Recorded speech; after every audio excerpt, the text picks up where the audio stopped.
Nano కొనుక్కున్నా, మనోడు Ford ఎక్కువ స్పోర్ట్ కొనుక్కున్నాడు. సో 2 ఏళ్ళు చూశాడు, 3 ఏళ్ళు చూశాడు. కొబ్బరి మాట తీస్తున్నా 3 ఏళ్ళు అయిపోతుంది, 3 సంవత్సరం చూసిన తర్వాత మనోడికి అర్థమైపోయింది ఈ ఫైనాన్షియల్గా చిరిగిపోయినాడు అని. సో నాకు ఫస్ట్ సినిమా తీసిన డైరెక్టర్, నేను ఎక్కువ స్పోర్ట్లో తిరుగుతుంటే తన నానోలో తిరగకూడదని ఇక్కడ ఇందిరా పార్క్ దగ్గర ఒక ప్రైవేట్ ఫైనాన్స్ దగ్గర ఉంటే అక్కడికి వెళ్ళి ఒక 6 లక్షల రూపాయలు డౌన్ పేమెంట్ కట్టేసి ఏదో సినిమా ఓకే చేసి నాకు హోండా కారు ఇచ్చాడు. 2018లో వాళ్ళ వైఫ్ అన్నారని, అన్నకి ఇల్లు లేదు, ఇక్కడ ఉంటున్నాడు సింగిల్ బెడ్రూమ్లో ఇంట్లో అంటే నేను నాకు చెప్పుకున్నాక నాకు ఇల్లు కొనిచ్చే స్తోమత లేదు. కానీ మణికొండలో ఎక్కడ ఒక ఇల్లు మంచి ఇల్లు ఉందంటే మా పక్కింటి వాళ్ళు కూడా కొనుక్కున్నారంటే వెళ్ళిపోయి నాకు చెప్పని కూడా చెప్పలేదు. అపార్ట్మెంట్ ఆ బిల్డర్కి వెళ్ళి ఒక 12 లక్షల రూపాయలు కట్టేశాడు. కట్టి ఇంకొక 13 కట్టాలి, నువ్వు ఏం చేసుకుంటావు చూసుకో, లేకపోతే నాకు 12 పోతున్నాడు. అది తిరిగేవాడు. నాకు ఎంత కోపం వచ్చిందంటే, నాకు అసలు సినిమా ముగించడానికి డబ్బులు లేవు, నేను ఇప్పుడు 13 ఎలా తీసుకోవాలని.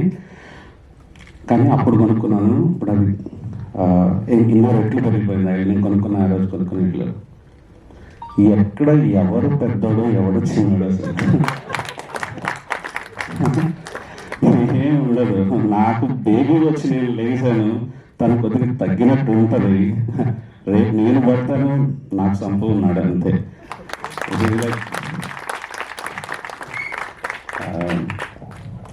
ఇది అంతే. సినిమా చేసే మ్యాజిక్ ఇది. అందరి జీవితాలు అలా పైకి తీసుకెళ్తే కింద పడుతుంది అంతే. ఇక్కడ ఉన్నామా, జర్నీ కరెక్ట్ చేసుకున్నామా, రిలేషన్షిప్స్ కరెక్ట్గా ఉన్నాయా లేదా అని. సంపు లాంటి నేనేమన్నా సిద్దిపేటలో ఉన్న ఒక యాక్టర్ని తీసుకొచ్చి వాళ్ళు స్టార్ చేస్తాను తొడగొట్టు చేసానా? లేదు. నేను డైరెక్టర్ అవ్వడానికి నాకు ఒక హీరో కావాల్సి వచ్చి చేసుకున్నాను అంతే. ఆ ప్రాసెస్లో నేను డైరెక్టర్ అయినా హీరో అయ్యాడు. నేనేంటి లైఫ్ ఇచ్చేది అసలు. ఆ తర్వాత చేసిన సినిమాలు కొన్ని యాక్టర్లు ఏమన్నా పెద్దవాళ్ళు అయితే అయ్యారు, కానీ ఎప్పుడు కాదు. నాకు చాలా ప్రౌడ్ అనిపిస్తుంది. సంపు తీసుకొచ్చిన డబ్బులు, సంపాదించిన పెద్ద డబ్బులు నాకు ఖర్చు పెట్టాడు, సమాజం కోసం ఖర్చు పెడతాడు, తన చుట్టుపక్కల ఉన్న వాళ్ళకి ఖర్చు పెడతాడు. ఇప్పుడు కూడా ఫోన్ చేస్తాను, అన్న ఒక 10,000 ఇద్దామా, 25,000 ఇద్దాం, 50,000 ఇద్దాం, ఎంత తీసుకుంటాడు అతను. ఆ మంచి మనసు ఎప్పటికీ ఇండస్ట్రీలో నాకైతే మాత్రం స్టార్. ఎవడో నేను ఇన్స్టాగ్రామ్లో 11 years ఆఫ్ హృదయకాలం పెట్టాడంటే ఒక కామెంట్ పెట్టాడు, ఇప్పుడు కూడా డిలీట్ చేయాలి, నా ప్రొఫైల్కి వెళ్తూ ఉంటుంది. రోడ్డు మీద వదిలేసావుగా ఇప్పుడు అన్నాడు. ఇంకా రోడ్డు మీద వదిలేసేది అసలు. ఏ రోజుకైనా సంపు కోసం నేను ఉంటాను, నా కోసం సంపు ఉంటాడు.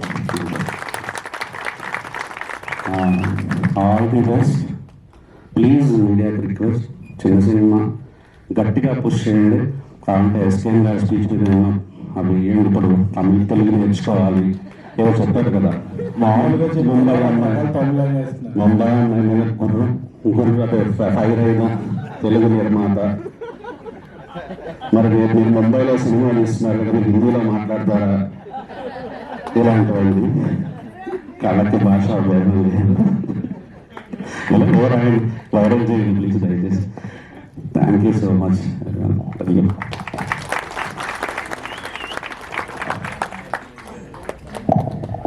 Right, wonderful. Thank you, sir. Thank you so much.